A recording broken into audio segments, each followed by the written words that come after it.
Hello everyone, I am the Medic Kirby, and welcome to my channel, The Commander Tavern. The Commander Tavern is a channel dedicated to my favorite Magic the Gathering format. The Brewery is a series on this channel showcasing my spicy brews and other deck techs. On this episode of The Brewery, I'll be discussing my take on a commander from the Kamigawa Neon Dynasty precons, Kosei Penitent Warlord. If you like this deck or any of the cards I'll be mentioning throughout the video, please consider using my TCG Player affiliate link when purchasing those cards. You can find that link down in the description. It'll really help out the channel.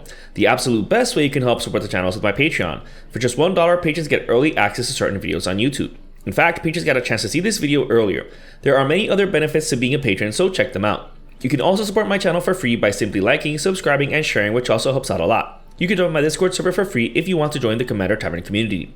All pertinent links are down in the description. Alright, let's get back to the episode. Kosei is a 0/5 Ogre Samurai for 1 generic and 2 green. While that might seem like a strong enough base for a Voltron commander, his static ability makes up for that. As long as he's enchanted, equipped, and has a counter on him, whenever he deals combat damage to an opponent, you draw that many cards and he deals that much damage to each other opponent. Granted, this isn't combat damage, but if you dealt 21 or more commander damage to that first opponent, they'll still lose the game. And dealing a lot of damage around the table makes it easier to eliminate your other opponents as well. But that ability is only gained when all 3 conditions are met. While this might deter players from building or playing with Kosei, it's not the end of the world if his ability isn't present yet. You're still piloting a commander whose goal is to deal as much damage during combat as possible. The ability is a pretty sweet bonus and also not that hard to pull off.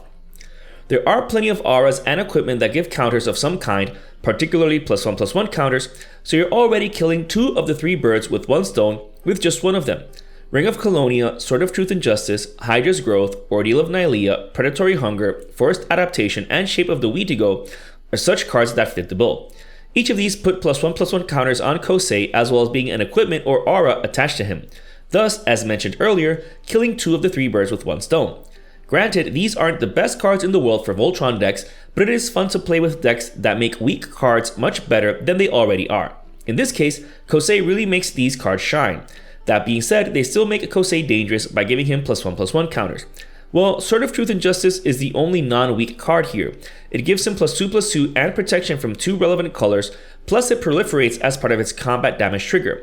So it's essentially giving Kosei 2 +1/+1 counters when he connects. It's not the only sort of X and Y in the deck either, but we'll see those later on when discussing how we'll be protecting Kosei. Forge of Heroes, Opal Palace, Oran Reef the Vastwood, and Llanowar Reborn can also give Kosei a +1/+1 counter, all without taking up a slot in the deck. Of these, only Llanowar Reborn is one-time use only since it has graft, but at least it can tap for green. The other 3 are recurable ways of giving Kosei a +1/+1 counter, which is very important. There are plenty of other cards in the deck that can give Kosei a counter, but we'll see those soon. Continuing with the Voltron theme, we still want to include strong cards that will make Kosei one-shot players out of the game. Colossification and Eldrazi Conscription seem excessive, but Kosei does start at 0 power, so we have to go big or go home when it comes to pumping that power. He does get tapped when Colossification enters the battlefield, so it does give opponents at least 1 full turn around the table to deal with him, but being a Voltron commander means that we're packing quite a lot of protective effects, which we'll see soon, so he'll be just fine.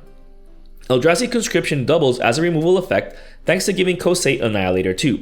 Unfortunately, they choose what to sacrifice, but that's just a bonus anyways. Getting Trample with +10/+10 for just 8 generic mana is already a good enough aura in a mono-green Voltron deck. Speaking of the advantages of mono-green Voltron, Blackblade Reforged and Blanchwood Armor are definitely included here. Obviously the deck is ramping like crazy, so Blackblade Reforged is going to give Kosei quite a power buff. Plus it stays on the battlefield when unattached to Kosei, making equipment better than auras. But that's an entirely different topic. Blanchwood Armor is just insane in mono-green Voltron decks.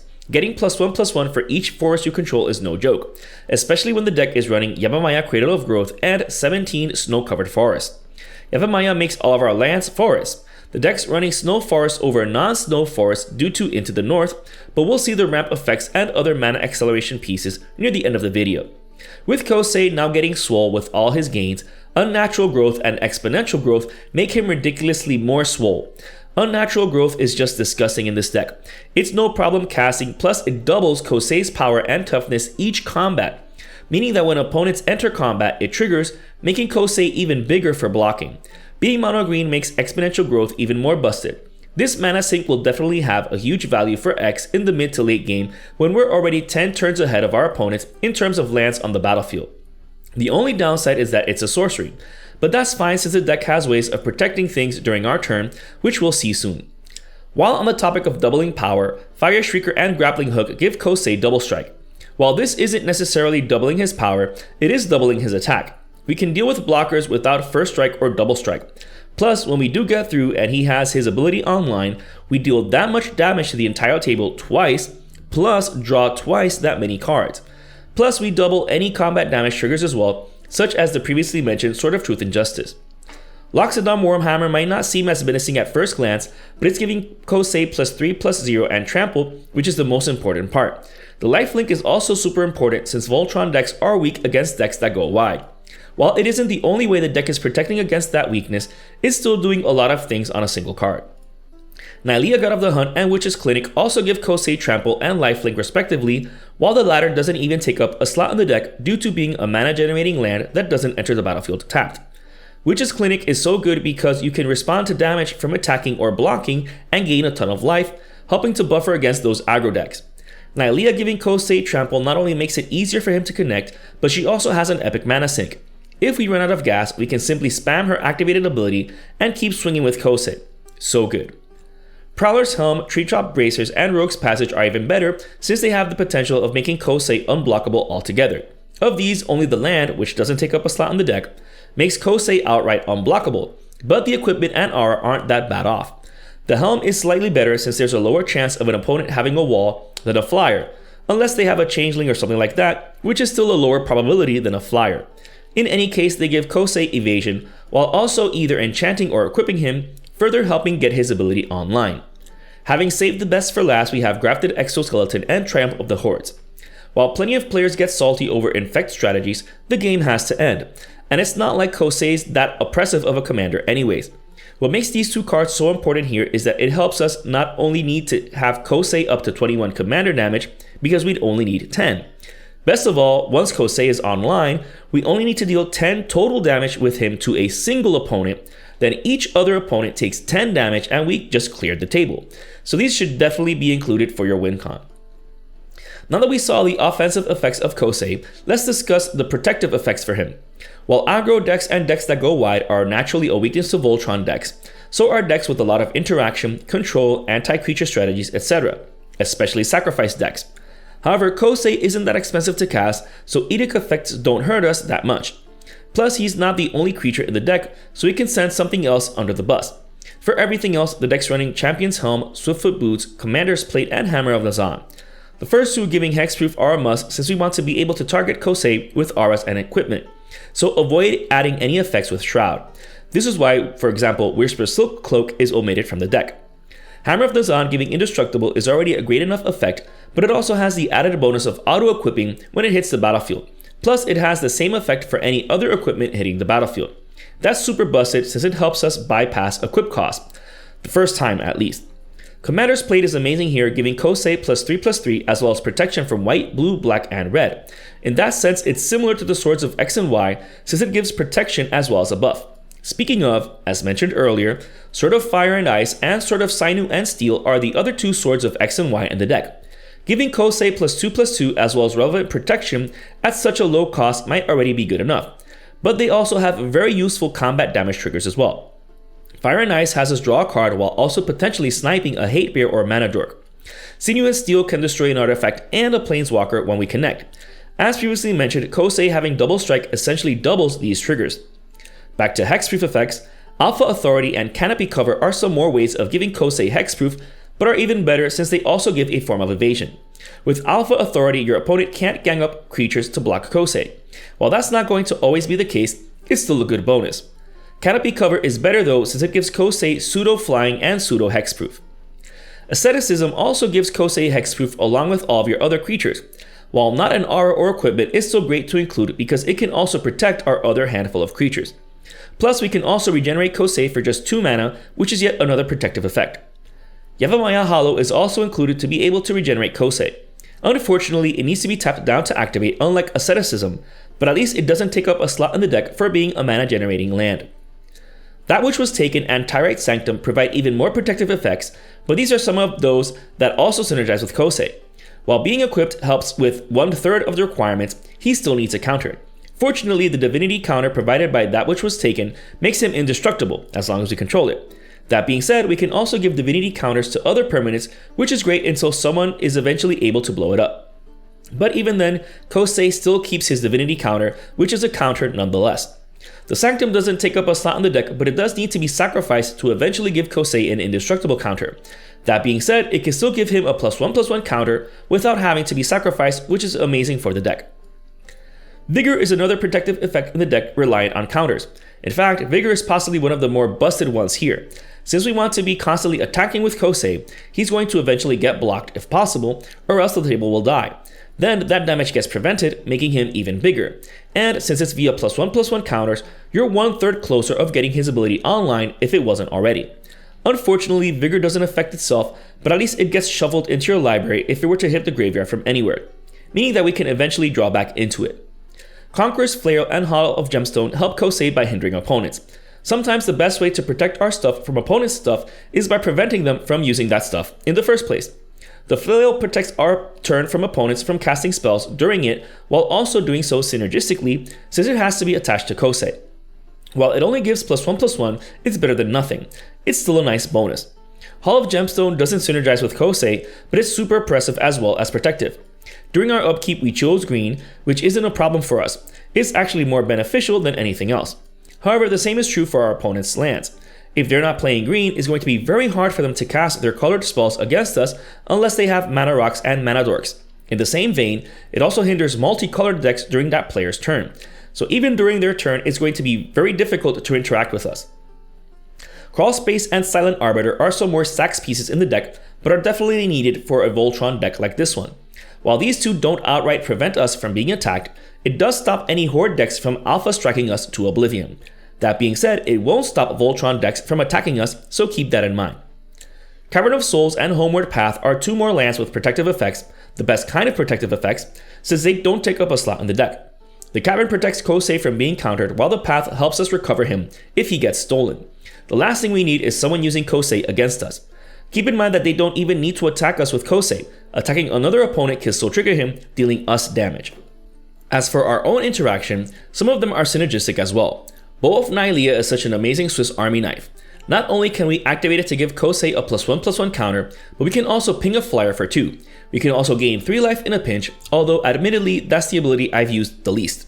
Or, better yet, recover 4 cards from our graveyard. We do bottom deck them, but it's still a good way to get back some cards to eventually draw into. However, even better than that is giving our attacking creatures Death Touch. If Kosei had Trample, he just has to give 1 point of damage to the blocker in order for the rest of his power to get through. Super good. Oven Wall Tracker is some more synergistic interaction. Granted, it does nothing to help Kosei get his ability online, but we can still pay 2 and tap it to have Kosei fight another target creature. The best part is that it doesn't matter if Kosei is tapped or not.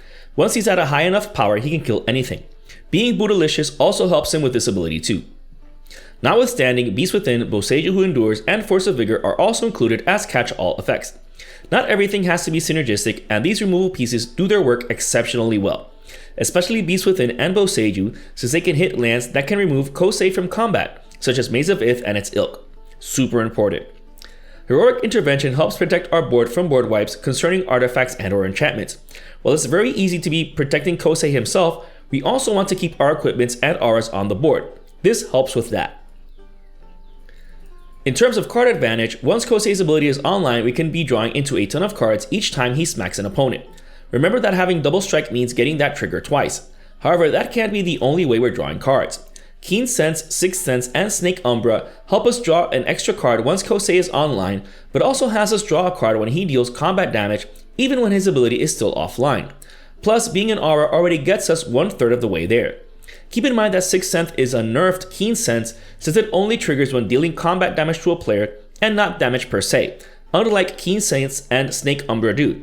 The reason that distinction is important is because they'll also trigger off of Kosei's trigger if he hits other opponents when his ability is online, so they draw you even more cards, but not Sixth Sense.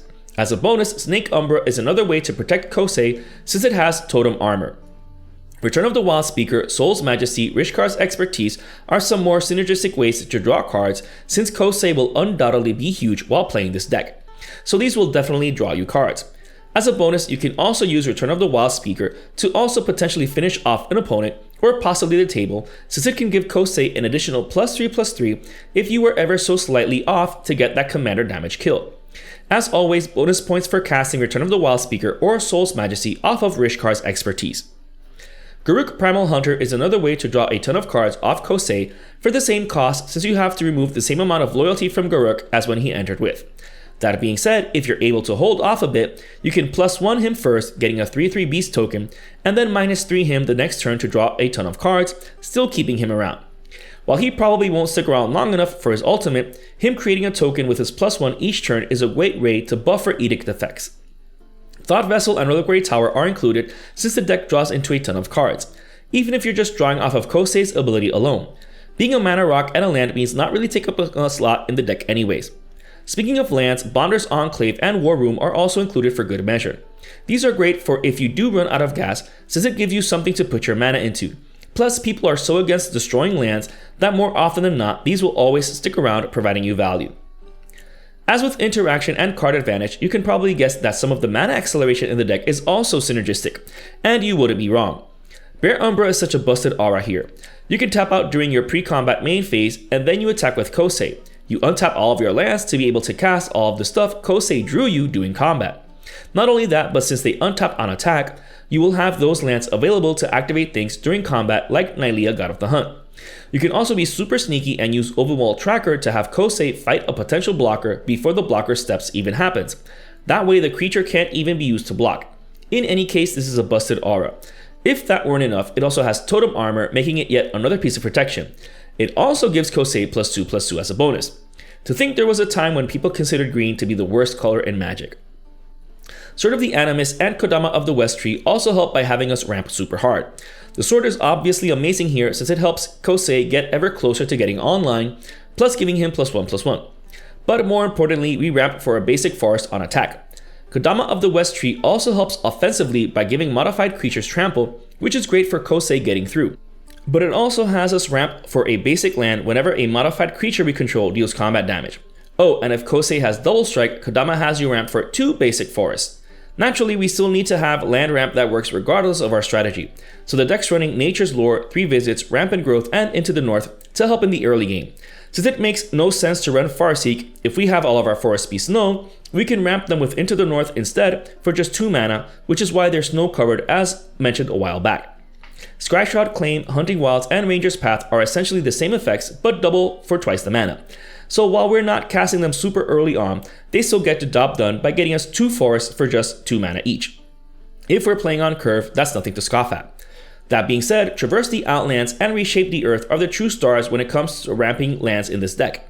While Reshape the Earth will always get us 10 lands, that could be any land mind you, it doesn't have to be basic, so we can get all of our remaining utility lands with a single spell. Traverse the Outlands has the potential to get all of the remaining basic lands in our library straight to the battlefield. I run this in my Polo Chronos World Eater deck and it's insane. While it might take a while to make the most of Kosei since he starts at 0 power, once he's big enough, this does some work.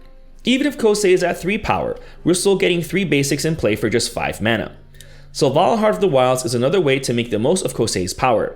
If Kosei is big enough, Selval will tap down for a ton of green mana. Mana that can be sunk into Nylea, Exponential Growth, etc. Unfortunately, the deck doesn't have huge creatures, so her triggered ability won't be doing much here, but she's still good enough to be the only mana dork in the deck. Jewel Lotus and Soul Ring are obviously included. Soul Ring being the only other mana rock besides Thought Vessel is fine enough given all the ramp effects the deck has. Jewel Lotus isn't entirely necessary to run, and you could cut it if budget restricts you, but I included it because it alone is enough to cast Kosei the first time. Nykthos, Shrine to Nyx, and Ancient Tomb are also naturally included, given that this is a mono green deck. Nykthos can tap down for a bunch of green mana. However, again, these cards aren't entirely necessary for the deck to run, so if you're restricted by budget, you can easily swap these out along with Jewel Lotus and the deck will still work just as well. You can even cut out Yevamaya Hollow as well. Since it's on the reserved list, the cheapest you'll ever get it is yesterday. The next cheapest you can get it is today. This brew is just an idea of how to build around Kosei Penitent Warlord.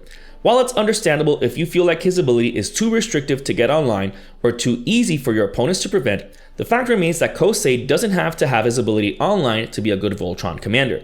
You're already equipping him and enchanting him with strong effects. Even if he's dealing 7 damage each combat, that's still a decent enough clock. But with so many overlapping effects, it's much easier to get him online in practice than in theory. If you're interested in the deck list of this spicy brew of mine, you can find a link to it down in the description. I would like to thank all my patrons for supporting me, and a quick shout out to all my higher tier patrons, the Brewers, for their patronage. I'd also like to thank anyone using my TCG Player affiliate link. That also helps out the channel. I also want to thank everyone who participated in the poll that resulted in this video. And to everyone, thanks for watching this episode of The Brewery on the Commander Tavern. I am the Penitent Kirby, and happy brewing.